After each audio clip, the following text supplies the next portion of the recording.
Бір жамандық болатын сияқты. Нақты не екенін білмеймін, бірақ айналамнан жаман энергия сезілуде. Ол ақыры осында. Мені байқағанына күмәнім жоқ.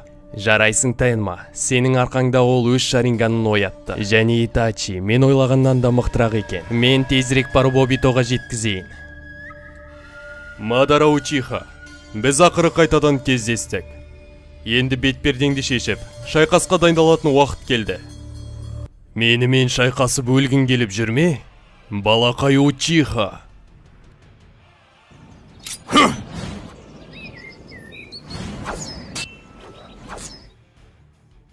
Вау, неткен сыйлық. Сен ақылды балақай. Маған қалай шабуыл жасау керек екенін білесің. Мен сені осы уақытқа дейін бақылап келдім. Сенің әдістеріңді және олардың қалай жұмыс жасайтынын зерттеп білдім. Және сенің мүмкіндіктеріңнің шегін білемін. Өте данышпансың. Бірақ сенің ақылдылығың маған қарсы көмектеспейді. Өте жылдам. Оның тайджутсуы өте жоғарғы дәрежеде. Дәл мен ойлағандай, бұл шайқас оңай болмайды. Бірақ мен жеңілмеймін. Сол түн әлі менің есімде. Сол түні біз Учиха руын қырған болатынбыз. Мен оны бақыладым, және оның қимылдары менің есімде. Бірақ сол кездегі Мадара қазір менің алдымда тұрған Мадараға қарағанда әлдеқайда әлсіз. Қазір ол бұрынғыға қарағанда әлдеқайда мықты және өте жылдам. Таңғаларлық Итачи, сен сол күннен кейін мықтырақ болдың. Негізі менің жоспарымда Учиха руын қыру болмаған. Менің сен үшін болашаққа деген жақсы жоспарым болатын.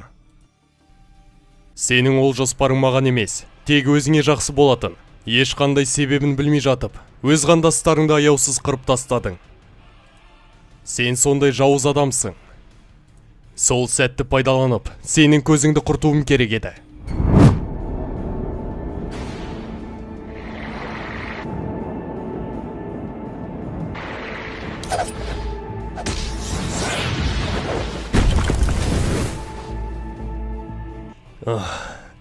Мен оны бағаламаппын. Менің сақ болуым керек. Ол не істеу керек екенін біледі.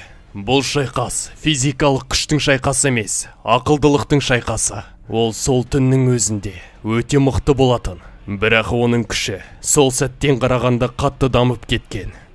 Ол бұндай күшпен тіпті Хокаге болар еді. Бұндай талантты баланы өлтіруге тура келетіні өте өкінішті. Аматерас!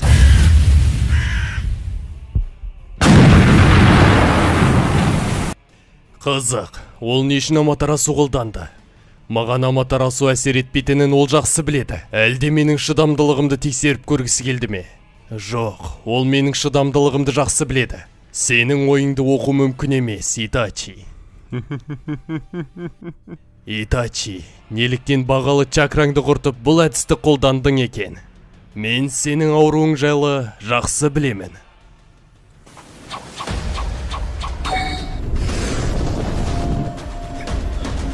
Ол менің ауруым жайлы қайдан біледі?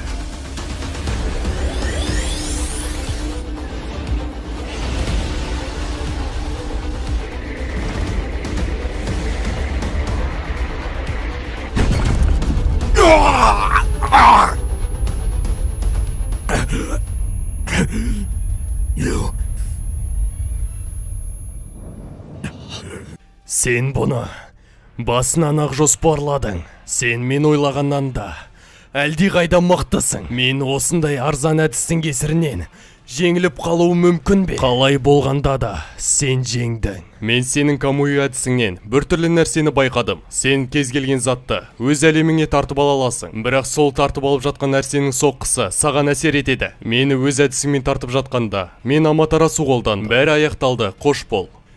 Құдайға шүкір, Изанагидің арқасында аман қалдым. Енді Итачиді толықтай зерттеп оның көзін жоюым керекпін. Әйтпесе болашақта ол маған қатты кедергі етеді. Бірақ қалай болса да мен Учиха Итачиді жеңуім керекпін.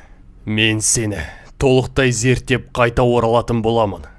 Мені күт, Учиха Итачи.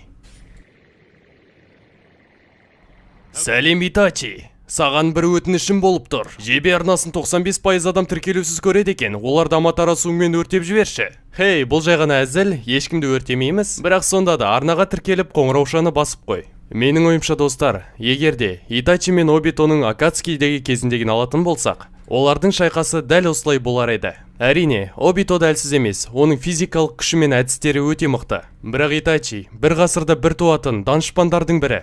Сондықтан өзінің ауруы мен чакрасының аздығына қарамастан Итачи жеңеді деген ойдамын. Әрине достар, егер Обито мен Итачидің ең мықты кезін салыстыратын болсақ, Обито Итачиді жеп қояды. Бірақ сіздер шатастырып болмаңыздар, мен бұл видеороликте олардың Акацуки кезіндегі күштерін салыстырдым.